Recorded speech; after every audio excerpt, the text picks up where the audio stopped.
إن الحمد لله نحمده ونستعينه ونستغفره ونؤمن به ونتوكل عليه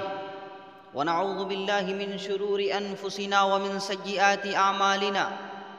من يهده الله فلا مضل له ومن يضلله فلا هادي له، ونشهد أن لا إله إلا الله وحده لا شريك له، ونشهد أن سيدنا ومولانا محمدًا عبده ورسوله أرسله بالحق بشيرا ونذيرا وداعيا إلى الله بإذنه وسراجا منيرا، وصلى الله عليه وعلى آله وأصحابه وبارك وسلم تسليما كثيرا. أما بعد، فإن ترجمة عقيدة أهل السنة في كلمتي الشهادة التي هي إحدى مباني الإسلام، فمعنى الكلمة الأولى أن الله تعالى هو المبدئ للعالم، الواحد الأحد القديم، الحي القادر العليم، السميع البصير، الشاكر المريد الكاتب للمقادير، ليس كمثله شيء ولا يخرج من علمه وقدرته شيء،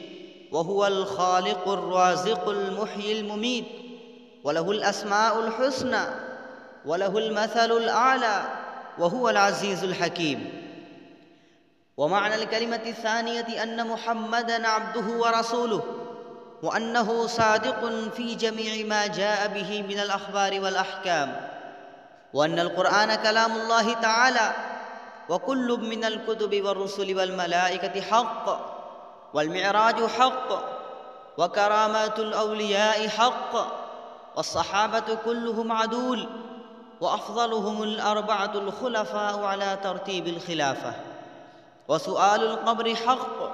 والوزن حق، والبعث حق، والحساب حق، والصراط حق، والشفاعة حق، ورؤية الله تعالى حق، والجنة حق، والنار حق، وهما باقيتان لا تفنيان ولا يفنى أهلهما. أعوذ بالله من الشيطان الرجيم. يا أيها الذين آمنوا آمنوا بالله ورسوله والكتاب الذي نزل على رسوله والكتاب الذي أنزل من قبل، ومن يكفر بالله وملائكته وكتبه ورسله واليوم الآخر فقد ضل ضلالا بعيدا.